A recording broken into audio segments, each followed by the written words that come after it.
দেশ ও প্রবাসের যে যেখান থেকে দেখছেন এনটিভির পক্ষ থেকে সবাইকে স্বাগত জানাচ্ছি। দর্শক, আপনাদের সাথে আছি আমি জাহিদ হাসান। আমি এখন দাঁড়িয়ে আছি বগুড়ার শেরপুর উপজেলার সুঘাট ইউনিয়নের বিনোদপুর গ্রামে। আপনারা দেখতেই পাচ্ছেন এখানে একদল গ্রামবাসী কিন্তু মানববন্ধনে দাঁড়িয়েছে। এই মানববন্ধনটি যে দাবি দেওয়া এখানে উত্থাপিত হয়েছে এটা কিন্তু মানবিক। আমি কথা বলেছি তাদের সঙ্গে, তারা জানিয়েছেন এই এলাকার 4টি গ্রামকে কেন্দ্র করে এই যে বাঙালি নদী প্রবাহিত হয়েছে, এই নদীর পার্শ্ববর্তী যে জমিগুলো রয়েছিল তাদের, যে জমিকে কেন্দ্র করেই কিন্তু তারা তাদের দিনাতিপাত করছিল এবং সংসার চালানোর যে তাদের একমাত্র মাধ্যম কিন্তু ছিল এই জমিগুলো।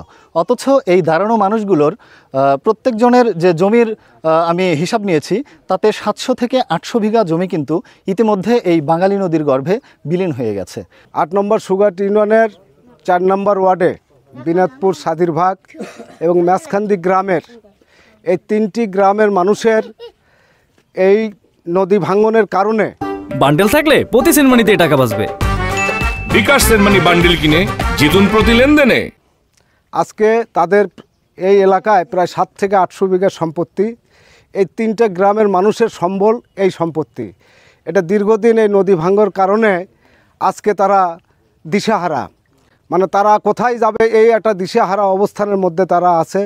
তা আমাদের এলাকা দাবি এবং সুঘাট ইউনিয়নবাসী আমাদের দাবি, আমাদের অতি দ্রুত এই নদী ভাঙনকে ঠেকানোর জন্যে ঊর্ধ্বতন কর্তৃপক্ষের দৃষ্টি আকর্ষণ করছি এবং তারা সরজমিনে এসে এই 3টি গ্রামের মানুষকে যেন একটু আশ্বস্ত করে এবং এই ভাঙন যেন আমরা রোধ করতে পারি। আমার বাবার এখানে 1.5 বিঘা সম্পত্তি ছিল।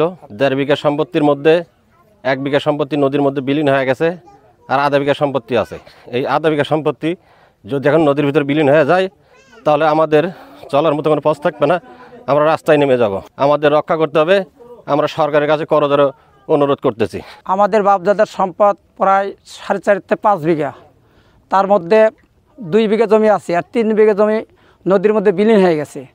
আমাদের অর্থ সম্পদ কম, তাই মাঠের জমিও কম। তাই আমি সরকারের কাছে অনুরোধ এবং দাবি জানাবো, জোর দাবি, যাতে আমাদের এই ভাঙ্গনরা সংস্কার করার জন্য খুব অতি তাড়াতাড়ি ব্যবস্থা করে। বাঙালি নদীর তীব্র ভাঙ্গনের আমাদের জমি সব ভেঙে চলে যাচ্ছে। আমরা কি করবো? এই জমি আবাদ না হলে আমরা কি খাবো? এখানে বাদ না দিলে আমাদের জমি সব চলে যাবে নদীর ভিতরে।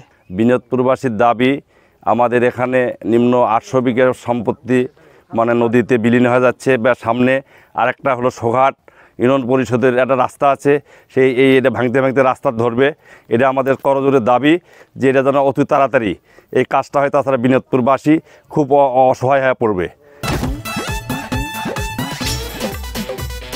এতদিন শুনছি চান্দে অমাবস্যা লাগে, আজকে দেখলাম সূর্যে অমাবস্যা লাগে।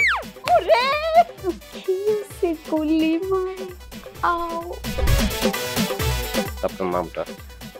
আমার নাম লাবণ্য। এটা ধরেন। এইটা কি? চলে মানে আংটি। ভয় পেলে নাকি সিরিয়াস?